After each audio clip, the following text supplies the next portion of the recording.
नमस्कार, मैं संवाददाता संजय हरान, समाचार एक्सप्रेस से।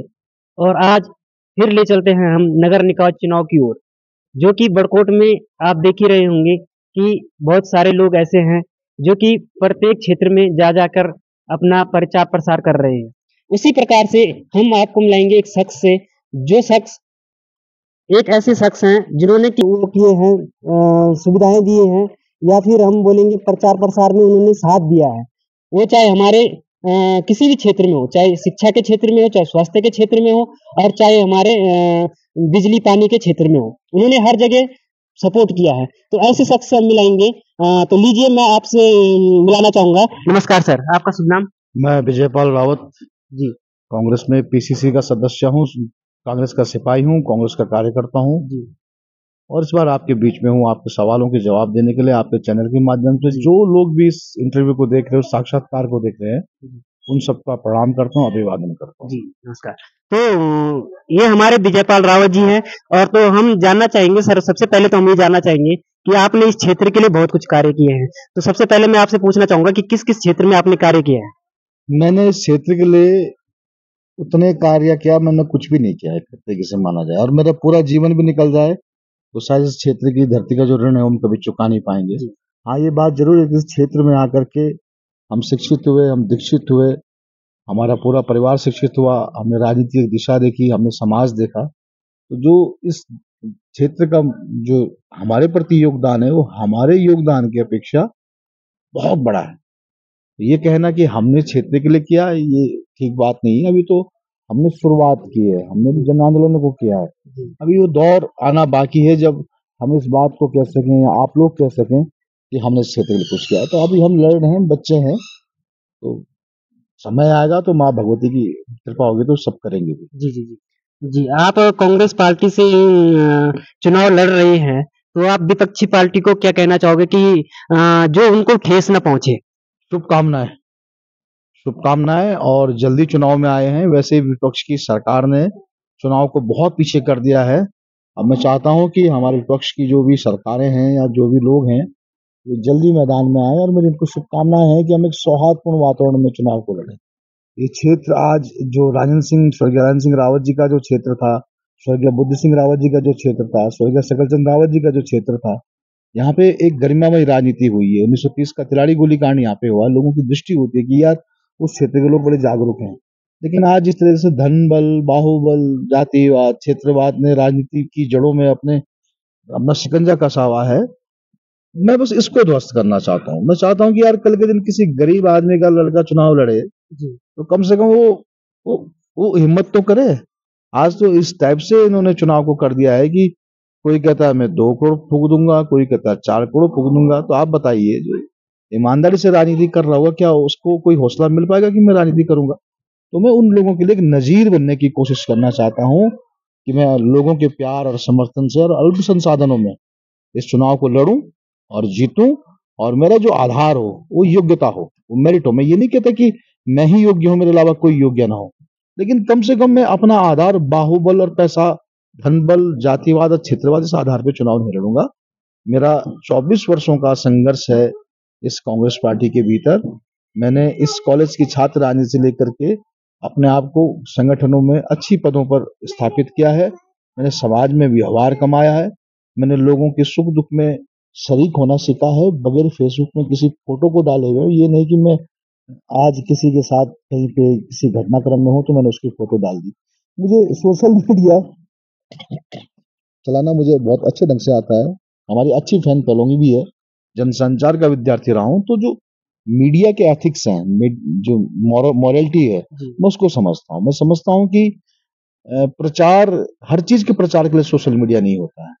आप जब जमीन पे कोई काम करते हो, उसका प्रचार नहीं करते हो, तो उसका धमाका उस बात से बड़ा होता है जिस बात को आप फेसबुक में डालते हो। तो फेसबुक में हर चीज नहीं डाली जाती। तो आप जरूर कह सकते हैं कि यार भाई साहब आप उतनी फोटो नहीं डालते हैं जितने अन्य लोग डालते हैं, लेकिन हाँ ये है कि इस टाइप से चुनाव लड़ेंगे और बढ़िया ढंग से इसको विजयी भी होंगे और अच्छा कार्य करने की भी सोच रखते जी जी, मैं आपसे सर ये जानना चाहूंगा कि चुनाव के इस दौर में जो आप लड़ रही हैं, अध्यक्ष का चुनाव लड़ रहे हैं, इससे पहले आपने किन किन चुनौतियों का सामना कर लिया है? हैं। देखिए, बहुत ज्यादा मित्रता बनाने वाला व्यक्ति रहा हूँ। और मित्रता बनाना आसान है, निभाना बहुत मुश्किल है, निभाई भी है। मेरे मित्रों ने भी मेरे साथ मित्रता निभाई और मैंने भी मित्रता निभाई। तो उसी स्वभाव के कारण जब मैं छात्र संघ का चुनाव यहाँ पे लड़ा, महाविद्यालय में पढ़ता था, तो सारे मित्रों के राय मशवरों पे चुनाव लड़ा और बड़े समर्थन के साथ, क्योंकि आज के छात्र संघ अध्यक्षों के चुनाव की तरह तब चुनाव नहीं होते थे। वो थोड़ा उत्तर प्रदेश का नया नया दौर था, निकला हुआ उत्तराखंड का, तो उत्तर प्रदेश की झलक थी। तो छात्र राजनीति के लिए उतनी ही कैपेसिटी चाहिए थी जितनी मुझे लगता है कि आज नगर पालिका अध्यक्ष बनने के लिए कैपेसिटी चाहिए, और उसका रुबाब भी एक होता था।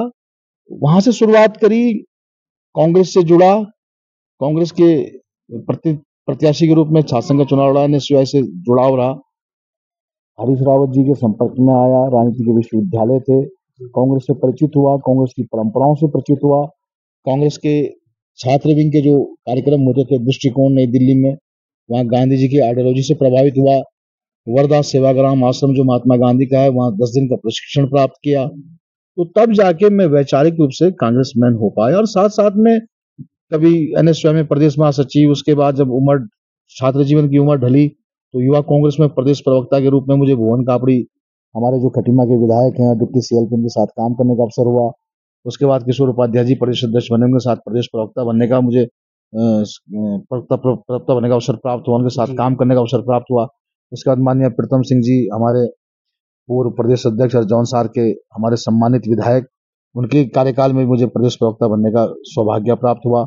इस समय माननीय करण मेहरा जी हमारे बड़े भाई हैं और एक ऐसे प्रदेश अध्यक्ष जिसने इस उत्तराखंड के अंदर नौजवानों की एक बड़ी टीम को तैयार करने का काम किया है। उनके साथ मुझे काम करने का अवसर प्राप्त हुआ, लेकिन मुझे लगा कि संगठनों का एक लंबा अनुभव मेरे जीवन में आ चुका है और इसलिए मैंने 2017-18 के बीच में निर्णय लिया कि मुझे वापस अपने उस जमीन पे आना है जिस जमीन से मैं उठा हूं और जिस जमीन के नौजवानों ने मुझे छात्र संघ अध्यक्ष बनाया, मुझे एक छात्र नेता बनाया, मुझे युवा नेता बनाया। उसके बाद राजनीति के सारे विश्वविद्यालयों में पढ़ने के बाद पूरे देश भर में अलग अलग प्रांतों में संगठनों के और विधानसभाओं के, नगर निकायों के, लोकसभा के चुनाव में काम करने के बाद मैं अब घर लौटा हूँ।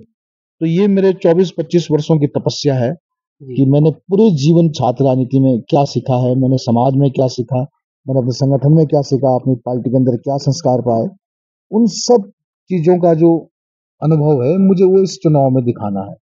मैं विजय पाल रावत ने समाज में क्या कमाया है, कितने लोग कमाए हैं, कितनी समाज सेवा की है, क्या जो भी मतलब व्यक्तित्व है, मेरा पूरा व्यक्तित्व, मेरे पूरे परिवार के व्यक्तित्व इस चुनाव में चुनाव को लड़ेगा, चुनौतीपूर्वक ढंग से लड़ेगा। और ये गांधी, नेहरू और सुभाष की पार्टी है कांग्रेस।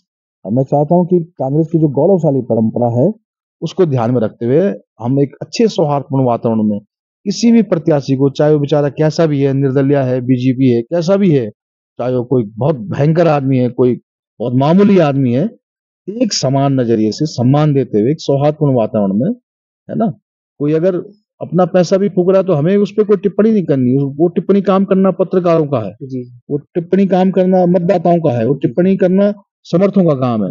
एज ए प्रत्याशी मुझे सबकी गरिमाओं का ध्यान रखते हुए, साथ में अपनी गरिमा का ध्यान रखते हुए, अपनी पार्टी की गरिमा का ध्यान रखते हुए चुनाव लड़ना है। और कुछ दिनों में आचार संहिता लग जाएगी, पार्टी का टिकट मांग रहा हूँ और हो सकता है कोई कांग्रेस का अन्य व्यक्ति, हमारे बड़े भाई गुरुदेव रावत जी वो भी टिकट मांग रहे हैं। पार्टी का जो डिसीजन लेगा हमें मंजूर रहेगा, लेकिन मेरी इच्छा है मैं चुनाव लड़ूं। बाकी अंतिम निर्णय पार्टी का होता है। पर हाँ, ये बात जरूर कहना चाहूंगा कि भारतीय जनता पार्टी का कोई व्यक्ति अगर ये ख्वाब खा रहा है या कोई अन्य व्यक्ति ये ख्वाब खा रहा है जो कांग्रेस में ना हो, उसको अगर ये लगता है कि वो किसी तरीके से कांग्रेस का टिकट बाद में हथिया लेगा जब उसका भाजपा का टिकट नहीं होगा, ये संभव नहीं होगा। इस बात की मैं बड़े गारंटी देता हूं। मैं अगर पार्टी का इतना सिपाही रहा हूं तो इस बात की मजबूती से रखता हूं कि जो कांग्रेस मैन है उसी को टिकट मिलेगा। और मेरी इच्छा चुनाव लड़ने की है, प्रबल इच्छा चुनाव लड़ने की है। अब मुझे अपनी पार्टी में पूरा विश्वास है, मेरी पार्टी मुझे ही चुनाव लड़ने का अवसर देगी, लेकिन अंतिम निर्णय मेरी पार्टी का ही निर्णायक होगा। मेरे लिए मेरी पार्टी का निर्णय मेरे लिए भगवान का निर्णय के बराबर। रावत जी, यदि आपको कांग्रेस पार्टी टिकट देती है, तो आप पार्टी वालों को क्या संदेश देना चाहोगे? मैं उन्हें धन्यवाद कहूंगा और पूरी उम्मीद दिलाऊंगा कि उनको मैं किसी भी स्तर पर निराश नहीं करूंगा।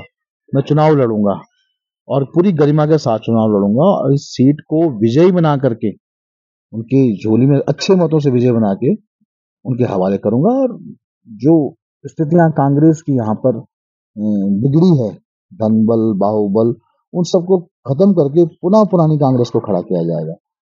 क्योंकि कांग्रेस का मतलब एक पार्टी नहीं है, कांग्रेस का मतलब वो सामाजिक सौहार्द है, वो भाईचारा है। इस बड़कोट के अंदर कभी किसी ने किसी तरीका का सौहार्द बिगाड़ने की कोशिश नहीं की। आप देख रहे हैं पिछले 5-10 सालों में क्या हो गया। आज हमारे नौजवान भटक रहे हैं। आज नगर पालिका के अंदर नगर का जो एक ढांचा होना है वो बिल्कुल तैयार नहीं है।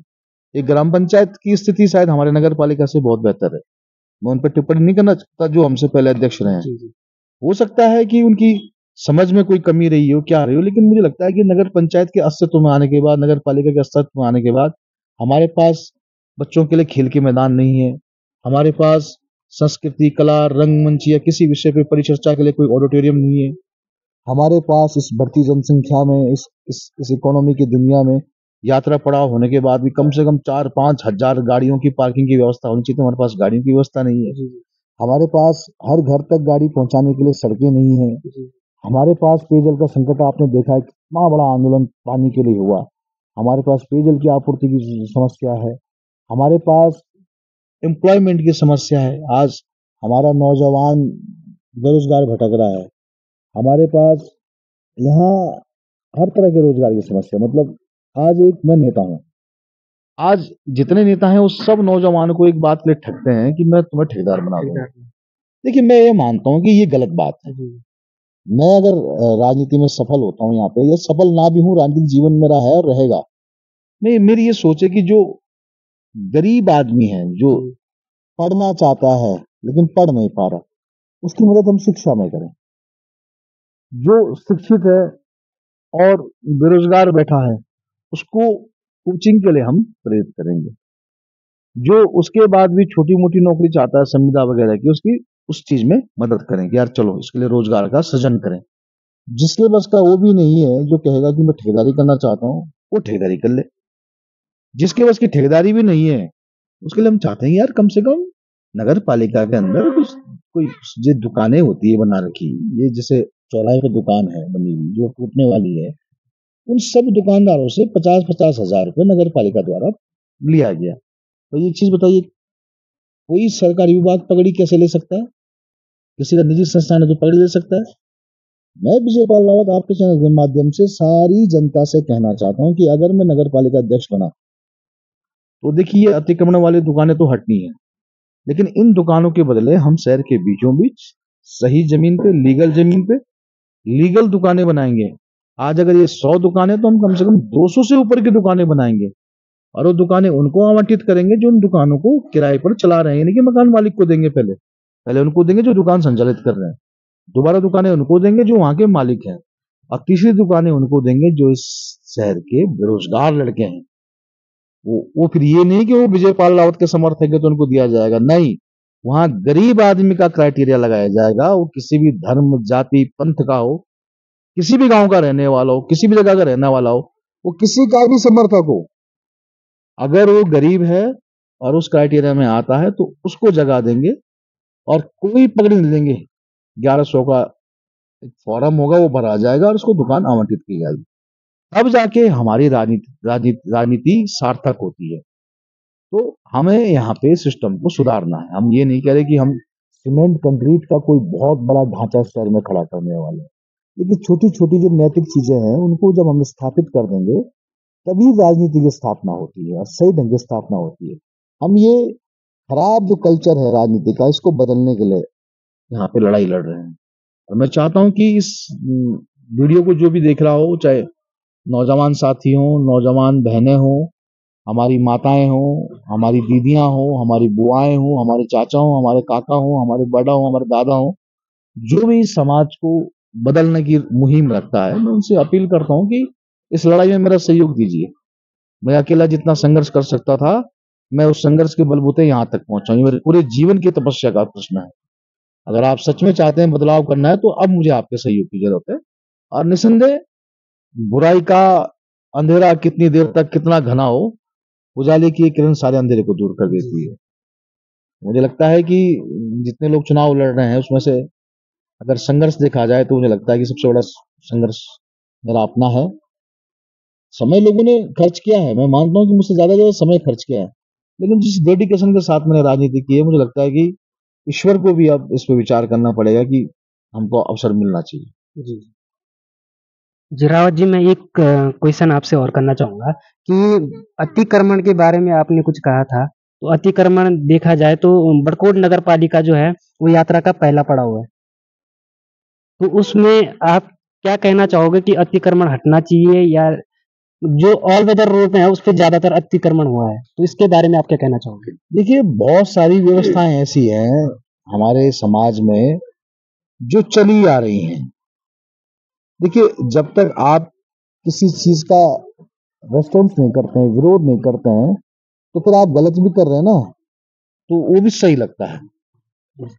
तो जिस आप अतिक्रमण की आप बात कर रहे हैं, हमारे उत्तराखंड के अंदर अगर 70% वन है और 30% भूमि पे लोगों की निजी जमीन भी है, सरकारी भूमि भी है, आवास भी है, कृषि भी है, तो हमारे पास जमीनें कितनी बचती हैं? पहाड़ में अगर हमको डेवलपमेंट करना है, तो कहीं ना कोई जमीन तो उसमें आएगी आएगी। आज आज जो लोग उन दुकानों को अतिक्रमण समझ रहे हैं या उन पहाड़ के लोगों के मकानों को अतिक्रमण समझ रहे हैं, मैं उनसे पूछना चाहता हूँ, ये इंटर कॉलेज जहाँ पे बना है, उतनी बड़ी जमीन क्या वो सरकारी थी? नहीं थी। वो बरकोट गांव के लोगों ने, यहाँ के स्थानीय लोगों ने दान दी। जहाँ डाइट बना हुआ है, वो क्या सरकारी जमीन थी? वो लोगों के निजी खेत थे, लोगों ने दान किए हैं। जहाँ पे आज आईटीआई बनी हुई है, क्या लोगों की जमीन, क्या वो सरकारी जमीन पे बना हुआ है? नहीं, वो खेत थे, क्यारियां थी, वो लोगों ने दान की है। गर्ल्स कॉलेज दान दिया, डिग्री कॉलेज जहां जमीन बनी हुई है वो भी दान किया हुआ है। तो जब लोगों ने अपने भूमि को, आज आज भूमि का समझ रहे हैं आप, भूमि कितनी महंगी चीज है। आज बरकोट में जो भूमि का रेट चल रहा है, वो देहरादून से ज्यादा महंगा चल रहा है।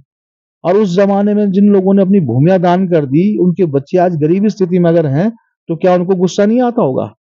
अब अगर उन्होंने कहीं सरकारी जमीन पे 8x10 का, 5x6 का एक दुकान, एक खोखा बना दिया है, तो आप उसे क्या अतिक्रमण की परिभाषा करोगे? नहीं कहोगे। ठीक है, आपकी ट्रैफिक की व्यवस्था बाधित हो रही है, तो आपने उसे अतिक्रमण का नाम दे दिया। हम भी समझते हैं कि यार ट्रैफिक खुला होना चाहिए, एक नहीं दो दो बाईपास बनने चाहिए। भाई, जो गाड़ियों ने रुकना नहीं है शहर में, खामा का जाम क्यों लगा, है ना? तो वो बात हम भी समझते हैं, लेकिन उन्हें अतिक्रमण कहने से पहले उन्होंने कहीं पे कब्जा नहीं कर रखा है। नगर पालिका ने सरकारी भूमि पे दुकान बनाई है, उनसे 50,000 पकड़ी ली है और फिर उनसे किराया ले रही है। तो उन्होंने अतिक्रमण नहीं किया। अतिक्रमण किया है तो नगर पालिका ने किया है, और एनएच की भूमि पे या पीडब्ल्यूडी की भूमि पे किया है। उन लोगों ने थोड़ी वहां पे सब्बल और घान लगा के कोई पिल्लर डाल के कब्जा कर दिया जमीन पे। तो ये कहना कि उन्होंने अतिक्रमण किया, ये नहीं किया है। अगर दो सरकारी विभागों के सहमति पे कोई दुकानों का निर्माण हुआ है, तो उसको आप सरकारी और अस्थायी व्यवस्था बोल सकते हो, अतिक्रमण नहीं बोल सकते हो। अतिक्रमण तो भाई उसको कहते हैं कि भाई ये सरकारी जमीन थी और मैं वहां बैठ गया खूंटा गाड़ के, उसको अतिक्रमण कहा जाता है। तो यहाँ पे जो स्थिति है, वो दयनीय स्थिति है। बीच में तो जब सरकार हाईकोर्ट का दंड आया, तो वहां लोगों ने बुलडोजर चलाने शुरू कर दिए। वो तो माँ भगवती ने शक्ति दी, मुझे भी सामर्थ्य दिया कि मैं उनके साथ खड़ा हुआ, उनको भी बल मिला, वो दोबारा से दुकान स्थापित कर पाए। तो अगर मैं चेयरमैन बनता हूँ, तो मेरा प्राथमिकता रहेगी उनके लिए। मैं ऐसा नहीं कि मैं वहां से हटा के मैं कहीं उनको 6 किलोमीटर दूर दुकान दूं।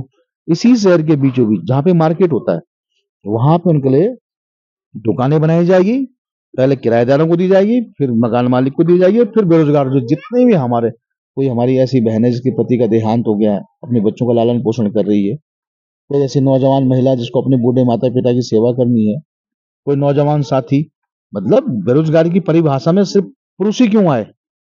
क्या महिलाएं हमारे साथ साझेदारी नहीं कर रही? आज पंचायतों में, निकायों में सरकारें 50% आरक्षण दे रही, तो किस लिए दे रही है?